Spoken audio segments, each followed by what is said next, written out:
হিসেবে না নামনা আসেন কি আমি রেডি।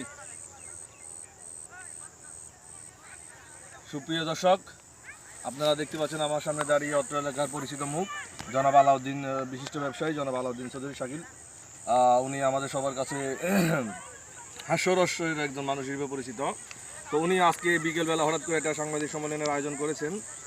ওনার এই সম্মেলনের প্রতিপাদ্য বিষয় হচ্ছে হাঁস না পাওয়ার, কি জানি বলছিলেন আপনি, বলেন। হাঁস না পাওয়ার এটা একটা প্রতিবাদ। কেন আমি হাঁস পেলাম না? হ্যাঁ, কেন হাঁস পেলেন? আচ্ছা, আপনি যদি একটু আমাদেরকে বিস্তারিত বলেন এই ব্যাপারে। ধন্যবাদ। মোহাম্মদ তানভীর হোসেন।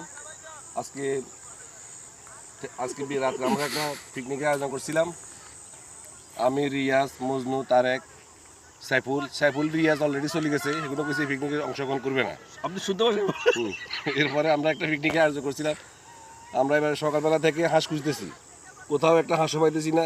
দক্ষিণ বাড়িতে আসলাম, আমাদের সকিনাকে জিজ্ঞেস করলাম, সকিনা বললো না, কোনো হাঁস নাই, রাতা আছে, একটা নিয়ে নিতে আসবেন। আগে না, এখানে তো এই মুহূর্তে রাতা খাওয়ার প্রয়োজন, আমরা হাঁসের খুব প্রয়োজন। তখন এবারে আমরা মমিনের বোর কাছে ছিলাম, মমিনের কথা না, কাকা দুইটা হাঁস ছিল, বিক্রি করে ফেলছি।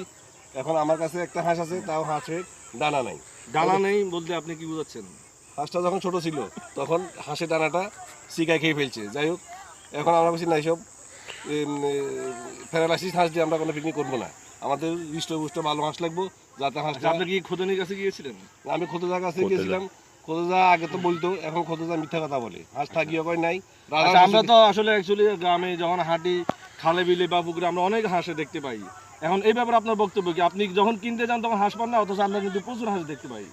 আমি যখন আমরা এখনো এখানে দুইটা হাঁস দেখি আসছি, কিন্তু আপনি কি এই ব্যাপারে জিজ্ঞেস করলে কার হাঁস এটা কেউ বলে না। আপনি কি এখানে কি সম্প্রতি আমরা দেশের মধ্যে যেরকম দেখতে পাচ্ছি, পেঁয়াজের সিন্ডিকেট বা অন্যান্য অনেক দ্রব্য সামগ্রী যেগুলো আছে এগুলো সিন্ডিকেট, আপনি কি এখানে হাঁস নিয়ে কোনো সিন্ডিকেটের কোনো আলামত বা এই ধরনের কোনো সন্দেহ কি আপনার মধ্যে কি কাজ করতেছে? আলামত এবং সিন্ডিকেটও বলতে পারি। তারপরে এখন হাঁস মানুষ নিজস্ব হাঁস নিজেরা খাবে, এটা এখন আর বিক্রি করবে না, কারণ এখন বিক্রি করার মতো সেরকম তাদের হাঁস অনেকগুলা নেই, কিন্তু বড় হয় না।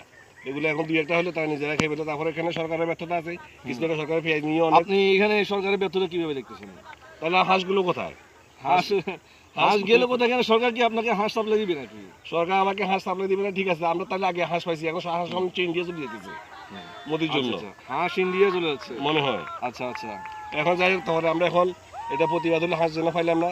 এখন আমরা সর্বশেষ আপনি কোন কি কোনো সিদ্ধান্তে উপনীত হয়েছি যে আমরা আজকে রাতে যা জায়গা তাতে ভাত খাবো, বুঝছো, যা জায়গা তাতে ভাত খাবো।